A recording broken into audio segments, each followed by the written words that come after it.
3. There we go. We're still with this wonderful cheetah. He's starting to do a bit of grooming, and he might get up and start moving now. And who knows, is there an unexpecting impala around the corner? Is he going to catch himself a meal, or is he going to go hungry? So with the big cats, when they start grooming, stretching, it's always a good sign that it's about time to get moving.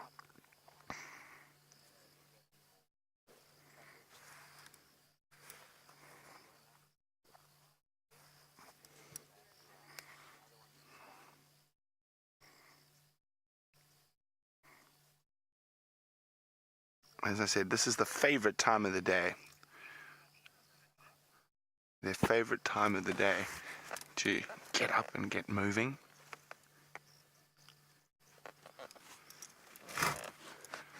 And hopefully it's going to happen quite soon. It's getting the temperatures dropping a little bit. Or maybe the flies will irritate him enough to get him on the move.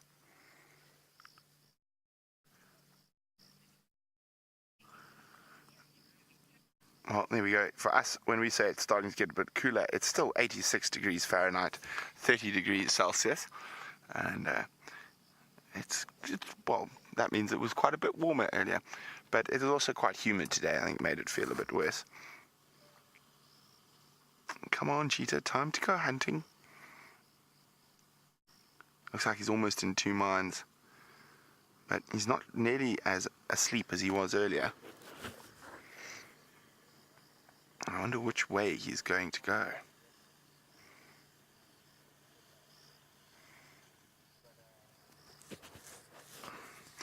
Probably still searching for his long-lost brother. I haven't heard of them being together yet. And it's not unusual that the male cheetah gets separated when they've been chased by something like lion or leopard. And they will eventually, hopefully, find each other. I'll normally do that by scent. Oh, there we go, roll over. I see the rolling over is becoming more frequent. We'll have a little head scratch on the ground. Let me just move back a bit.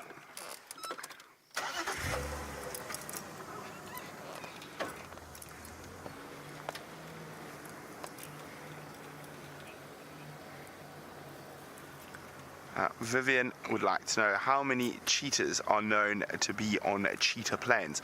Well, we see 2 males regularly. I've found female tracks once, but I haven't seen a female yet. So normally we just see the 2 males. Oh, there's a yawn.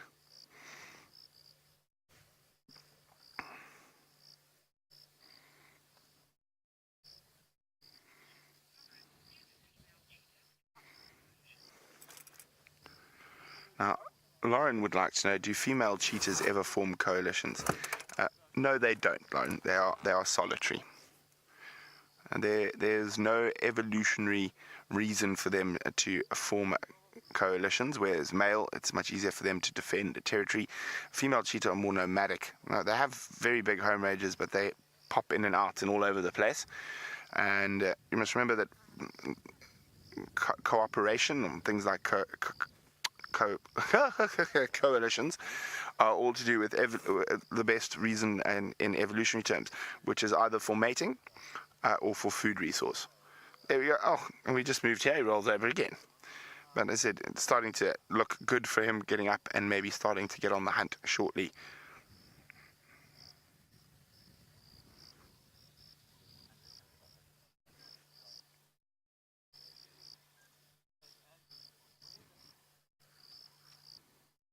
Oh, I just heard something on the radio.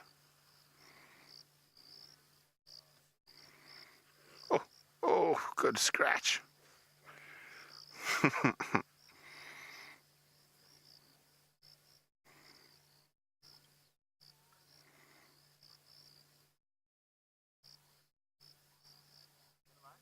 Is it time to get moving? I think so. Remember, hashtag SafariLIVE if you'd like to ask any questions. Will this cheetah get up and go on the hunt?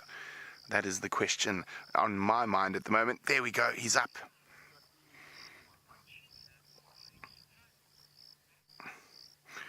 He might have a drink, so I must get ready to move. Now, Rob is wondering, why are cheetah less successful than leopards when it comes to survival? Well, Rob, it's very, very simple. They've become so over-specialized that they are unable to defend themselves against any real threat, because any little injury could cause them to not be able to hunt.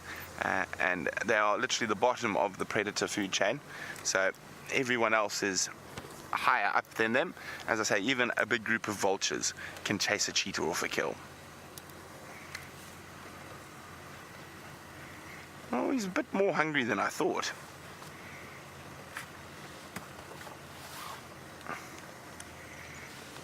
There we go, he's doing exactly what I was hoping he was going to do. That's why we got up and drove around. There we go.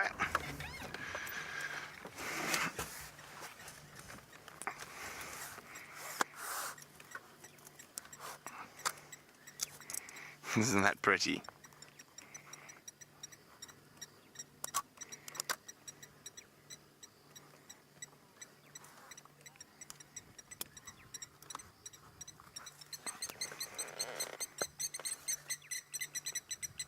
See, he's very nervous when he's drinking. Now, it's obviously a time of possible danger.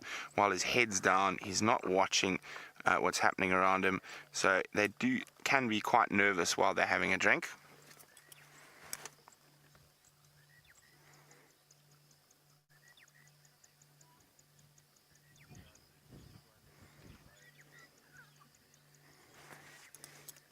Daniel is wondering, is there anything lurking in the pan that Cheetah's drinking from? Daniel, I'm sure there's some terrapins and some bugs and some aquatic insects, but I don't think there's anything sinister lurking in the Cheetah Plains pan.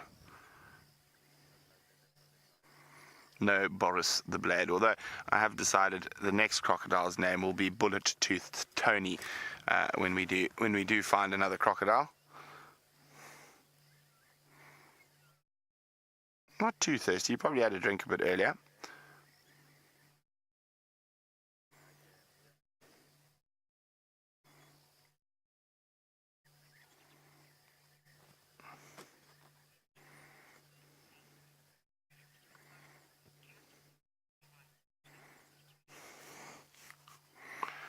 Now, Paulie is wondering, why is it that most of the big cats don't like water? Well, very simple, water is death. The crocodiles live in the water out here, and they're incredibly dangerous. If you think about the two big cat species that do like water, tigers and jaguars, they don't have very big crocodiles where they occur, so it's not nearly as much of a threat. I mean, of course, there are caimans in the areas where the jaguars live, but the jaguars tend to end up eating the caimans rather than doing anything else.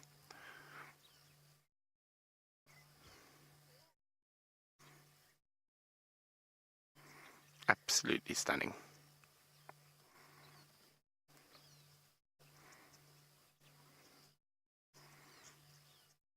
Lovely reflection as well. Just a little bit of wind that's keeping the top end from being a perfect reflection. It does seem to look like the cheetah's deciding which way should he go. And the answer is, I think you're going to lie down again and think about it. Now, it looks like they might go south. Well, it's good. There might be some impala to the south of us.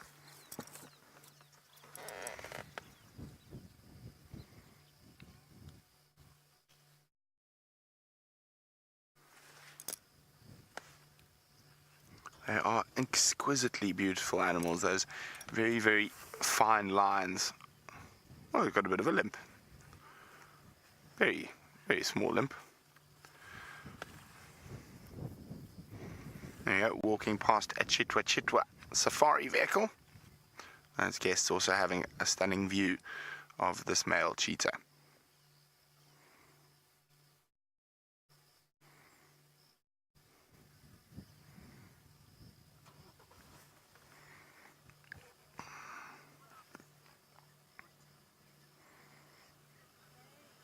You can see he's going to disappear into that grass.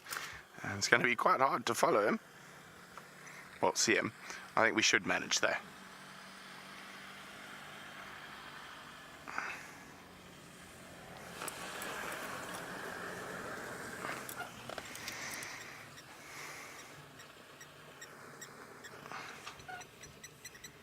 Yeah, well, we're going to keep up with this cheetah. While we do that, let's go see what Madam McCurdy is up to.